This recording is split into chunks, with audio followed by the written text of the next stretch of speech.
बैठता है, और इसके साथ ही आप जानेंगे कि क्यों एक कुत्ता मनुष्य को पृथ्वी पर सबसे निंदित और घृणित योनि बताया है। नमस्कार प्रिय दर्शकों, स्वागत है आपका हमारे YouTube चैनल आध्यात्मिक भक्ति पर। दर्शकों, हम कहानी शुरू करें और आप इस वीडियो में खो जाए इससे पहले अगर आप हमारे चैनल पर पहली बार आए हैं तो हमारे YouTube चैनल आध्यात्मिक भक्ति को सब्सक्राइब करें। प्रिय दर्शकों, अगर आप भी मेरे तरह भगवान श्री राम को सच्चे दिल से मानते हो तो कमेंट में सच्ची श्रद्धा से जय श्री राम जरूर लिखे। दोस्तों, मैं भगवान श्री राम से प्रार्थना करता हूं कि हे प्रभु श्री राम, जो भी भक्त इस वीडियो को पूरा देखेगा और कमेंट में सच्ची श्रद्धा से जय श्री राम लिखेगा, उनके घर परिवार को सुख शांति और संपत्ति से भर देना और अपना आशीर्वाद हमेशा उसके ऊपर बनाए रखना। तो चलिए दोस्तों, कथा को शुरू करते हैं। प्रिय दर्शकों, एक बार एक ईमानदार व अपने मालिक का वफादार कुत्ते की मृत्यु हो जाती है, तो वह मरने के बाद उसकी आत्मा यमराज के पास पहुंच जाता है। कुत्ता यमलोक में जाकर देखता है कि स्वर्ग सिंहासन में काला शरीर वाला, एक हाथ में गदा और एक हाथ में यमपाश रखे हुए न्याय का देवता यमराज बैठे हुए हैं, और उसके अगल बगल में भयानक और डरावनी शरीर वाले यमदूत खड़े हुए हैं। दर्शकों, कुत्ते की आत्मा जब यमपुरी जाकर यमराज जी की सादर प्रणाम करता है, यमराज जी उस कुत्ते की आत्मा को आशीर्वाद देते हुए से कहते हैं कि हे स्वान, यमलोक में आपका स्वागत है। हे स्वान, तुमने कुत्ते के शरीर में होते हुए भी कभी किसी को नहीं सताया, न कोई घिनौना कृत्य किया, हमेशा अपने मालिक के प्रति वफादार बनकर रहे। इतना तो कोई मनुष्य भी होता वह भी नहीं करता है, और मैं तुम्हारे काम से बहुत प्रसन्न हूं। और जो वफादार और ईमानदार होते हैं वो मुझे अत्यंत प्रिय होते हैं। मुझे लगता है कि तुम्हें एक बार फिर धरती पर भेजकर एक मौका और देना चाहिए। जाओ, इस बार तुम्हें मैं समस्त योनियों में सर्वश्रेष्ठ योनि मनुष्य बनाकर धरती पर भेज रहा हूं। जाओ और जाकर मनुष्य के रूप में पृथ्वी के सुख और सुविधाओं का आनंद भोगो। प्रिय दर्शकों, यमराज जी के इतना कहने पर भी कुत्ते के चेहरे पर बिल्कुल भी खुशी नहीं आई। धर्मराज ने पूछा कि हे स्वान, मैंने तुम्हें इतना अच्छा शरीर देने का वरदान दिया और तुम्हारे चेहरे पर मुझे कोई खुशी नहीं मालूम पड़े। अरे, इस मनुष्य शरीर को पाने के लिए तो स्वर्ग में देवता भी तरसते हैं, फिर तुम खुश क्यों नहीं हुए? तब कुत्ता की आत्मा कहता, हे प्रभु, मैं मानता हूं कि मनुष्यों ने सबसे उत्तम योनि है, लेकिन जब से मैंने मनुष्यों के कुकर्मों को देखे हैं तब से इच्छा ही नहीं होती कि मैं मनुष्य बनूं। तब धर्मराज कहते हैं, हे स्वान, तुमने क्या देख लिया मनुष्यों में जो तुम मनुष्यों से इतनी नफरत करने लगे हो? प्रिय दर्शकों, तब कुत्ता कहता है, प्रभु, यदि आप सुनोगे तो आप भी नफरत करने लग जाओगे। पृथ्वी तल पर मनुष्य मनुष्य रही ही नहीं गया है। वह अपनी सारी मर्यादाओं को, सारे कर्तव्यों को भूल गया है। वह भूल गया है कि मैं मनुष्य हूं जिसे जीवों में सर्वश्रेष्ठ दर्जा मिला है। और तो और वह अपना भोजन तक भूल गया है और अपना कपड़े पहनने का ढंग भी भूल गया। वह यह भी भूल गया कि मैं स्त्री हो या पुरुष। वह अपने माता पिता को भी भूल गया। जाने क्या क्या भूल गया। सुनता हूं और देखता हूं तो ऐसा लगता है जैसे पृथ्वी पर सबसे निंदित और घृणित योनि यही है। थोड़े बहुत लोग ठीक हैं, उनकी लोग चलने नहीं देते। उन्हें धूर्त और पाखंडी समझा जाता है। मुझे तो नफरत सी हो गई। हे प्रभु, आप मुझे कुछ भी करके, आप मुझे कुछ भी बनाकर धरती पर भेज दो। भले ही मुझे फिर से कुत्ता ही बना दो, लेकिन मनुष्य मत बनाना, क्योंकि मैंने मनुष्य को कुछ ऐसे घिनौने काम करते हुए देखा है जिन्हें देखकर मुझे लज्जा आती है और घृणा से मेरा सर फटा जाता है।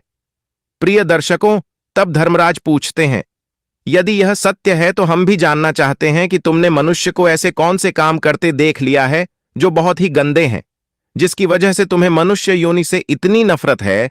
तब कुत्ता कहता है, हे प्रभु, यदि आप जानना चाहते हैं तो सुनिए, मैं अपनी आंखों देखी घटनाएं तुम्हें सुनाता हूं। प्रिय दर्शकों, तब वह कुत्ता यमराज की पूरी घटनाएं सुनते हुए कहते हैं, हे प्रभु, पहली तो घटना यह है कि मनुष्य की नीयत खराब बहुत जल्दी हो जाती है। Sundays are for self-reflection. Just me and my thoughts. Not to overdress, na? What do you think? I think it works. हो जाती है। वह कभी अपने धर्म पर स्थिर नहीं रह पाता, कभी कोई अच्छी वस्तु दिखाई दीख गई, कभी कोई सुंदर स्त्री दिख गई, कभी कहीं कुछ धन माया दीख गई, तो फौरन उसकी नीयत खराब हो जाती है। हे प्रभु, इस संबंध में मैं आपको एक कहानी सुनाना चाहता हूं। प्रिय दर्शकों, तब यमराज कहता है, हे स्वान, आप वह कहानी सुनाओ, मैं सुनने के लिए तैयार हूं। तब कुत्ता कहानी सुनाता हूं। कहता है कि हे प्रभु, किसी नगर में एक व्यापारी के घर एक बहुत सुंदर कन्या उत्पन्न हुई। कन्या बड़ी ही रूपवती थी। धीरे धीरे जब वह बड़ी होने लगी तो उसका रूप और यौवन में और भी निखार आने लगा। धीरे धीरे कन्या युवा अवस्था को प्राप्त हुई। तब एक दिन व्यापारी के मन में विचार आता है कि मैं अपनी बेटी का विवाह कर देता हूं और विवाह किसी राजा महाराजा से ही करूंगा। प्रिय दर्शकों, ऐसा विचार करके वह व्यापारी नगर से बाहर एक साधु महाराज रहते थे। व्यापारी उस साधु के पास जाता है और वह अपने मन की इच्छा उस साधु से कहता है कि हे साधु महाराज, हम अपनी रूपवती कन्या का विवाह किसी राजकुमार के साथ करना चाहते हैं। जरा अपने तपोबल से देखकर बताओ कि हमारी बेटी का विवाह किसके साथ होगा। तब साधु महाराज कहता है, देखिए व्यापारी जी, हम आपकी बेटी का भाग्य उसे देखकर ही बता पाएंगे। या तो आप अपनी कन्या को यहां बुला लाइए या फिर हम आपके घर चलते हैं। वह व्यापारी कहता है, हां महाराज, आप हमारे घर पधारे, आपके चरण हमारे घर में पड़ जाएंगे तो घर भी पवित्र हो जाएगा और हमारी बेटी का भाग्य देखकर जरूर बताएं। प्रिय दर्शकों, अगले दिन सुबह सुबह वह साधु महाराज उस व्यापारी के घर जाते हैं। वह साधु कन्या को देखकर उसका भाग्य बताने लगता है, पर कन्या इतनी सुंदर थी कि वह साधु ही उस पर आसक्त हो गया। साधु बाबा का मन उस कन्या पर चलायमान हो गया और सोचने लगा, ऐसी कन्या यदि मुझे मिल जाए तो मेरे भाग्य खुल जाए। अब कोई ऐसा जतन करूं जिससे यह लड़की मुझे मिल जाए। यही सोच करके वह साधु बाबा एकदम से रोने लगता है। साधु बाबा को रोता हुआ देखकर व्यापारी साधु बाबा से पूछा, आप तो कभी बोलते भी नहीं थे, आपके रोने का क्या कारण है? तब साधु बाबा व्यापारी को एकांत में ले जाकर समझाता है कि तुम्हारी कन्या की मस्तक रेखाओं को देखकर हमें रोना आ रहा है, क्योंकि इन रेखाओं का यह हाल है कि यह कन्या तुम्हारे कुल का नाश कर देगी और जिस घर में जाएगी उस घर को भी ले डूबेगी। साधु बाबा की बात सुनकर व्यापारी घबरा जाता है। पूछने लगा, बाबा, क्या इसका कोई उपाय नहीं है जिससे कि हमारा कुल नष्ट होने से बच जाए? तब साधु बाबा कहता है, इसका एक ही उपाय है। तुम अपनी कन्या को एक संदूक में बंद करके उस पर एक दिया जलाकर रख लो और संध्या के समय उसे नदी में बहा दो। तब तो तुम बच जाओगे, वरना थोड़े ही दिनों में तुम्हारा घर परिवार नष्ट हो जाएगा। प्रिय दर्शकों, ऐसी बात बताकर साधु बाबा तो अपने ठिकाने की ओर चला जाता है। उधर उस व्यापारी ने साधु बाबा ने जैसा बताया था वैसा ही किया। अपनी कन्या को एक बड़े से संदूक में बंद कर दिया और उसके ऊपर एक दिया जलाकर रख दिया। जैसे ही शाम का समय होता है वो उसे नदी में प्रवाहित कर देता है। वो संदूक बहता हुआ नदी में चला जा रहा था। प्रिय दर्शकों, आपको बता दें कि वह साधु बाबा ने ऐसा क्यों करवाया। उसने सोचा कि जैसे ही व्यापारी अपनी कन्या को संदूक में बंद करके नदी में बहाएगा, वैसे ही कुछ दूर आगे जाकर मैं उस संदूक को निकाल लूंगा और उस लड़की को मैं अपनी स्त्री बना लूंगा। यही सोचकर साधु बाबा ने अपने 4 चेले नदी के किनारे बैठा दिए थे और कहा कि आज की रात इस नदी में बहता हुआ एक संदूक आएगा, तुम चुपचाप उस संदूक को निकालकर मेरे पास ले आना। चेलों ने कहा, ठीक है गुरुजी। अब तो साधु के चेले जाकर नदी के किनारे बैठ गए। उधर क्या होता है, वह संदूक जैसे ही नदी में छोड़ा जाता है, कुछ दूर आगे तक पहुंचाता है। कुछ दूर आगे नदी के किनारे एक राजा का राजकुमार खड़ा था। राजकुमार शिकार खेलने आया था। राजकुमार नदी किनारे खड़ा था। अचानक उसकी नजर संदूक पर पहुंच जाती है। राजकुमार ने झटपट अपने सिपाहियों से उस संदूक को बाहर निकलवाया। राजकुमार ने संदूक खोलकर देखा तो उसमें एक बहुत सुंदर अप्सरा जैसी दिखने वाली राजकुमारी बैठी थी।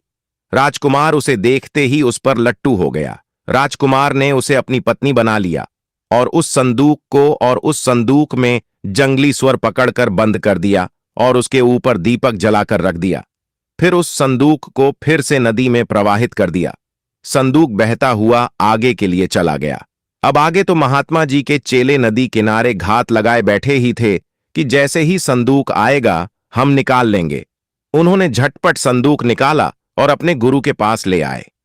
गुरु को पता ही था कि संदूक में व्यापारी की सुंदर कन्या बंद है, इसलिए उसने संदूक को कमरे के अंदर रखवा दिया और चेलों से कहकर बाहर से कुंडी लगवा दी और कहा, सुनो, इस कमरे से चाहे कितना ही शोर या चिल्लाने की आवाज आए, चाहे मैं दरवाजा खोलने के लिए कहूं, चाहे कोई और, लेकिन तुम बाहर से कुंडी मत खोलना।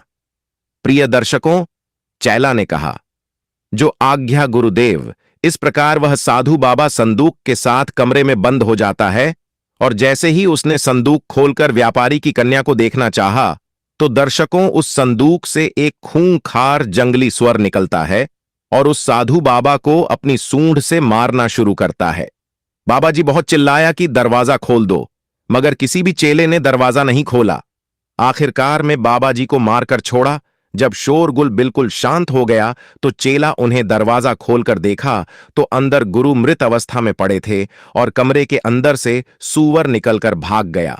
उनका पूरा शरीर लहूलुहान था। साधु बाबा को अपने दुष्कर्म की सजा मिल चुकी थी। प्रिय दर्शकों, वह कुत्ता यमराज से कहता है कि हे प्रभु, व्यापारी ने कितना भरोसा करके उस बाबा से पूछा था, लेकिन उसने व्यापारी के साथ कितना बुरा किया। इसीलिए मेरी इच्छाएं मानव शरीर पाने की बिल्कुल नहीं है।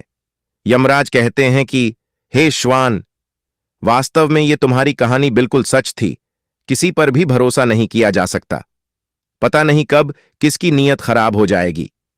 इसीलिए तो कहते हैं कि मनुष्य को छोड़कर बाकी समस्त प्राणी प्राकृतिक नियमों का पालन कर रहे हैं। केवल मनुष्य ही बदलता जा रहा है और इतना बदल गया है कि बदलते बदलते पशु बन गया है। कोई किसी पर विश्वास करने के लायक ही नहीं रहा है। आज का जमाना आ गया है कि किसी विश्वासी का भी विश्वास नहीं किया जा सकता। प्रिय दर्शकों, कुत्ता यमराज जी से आगे कहता है कि हे प्रभु, अब मैं तुम्हें दूसरी घटना सुनाता हूं। ध्यान देकर सुनो।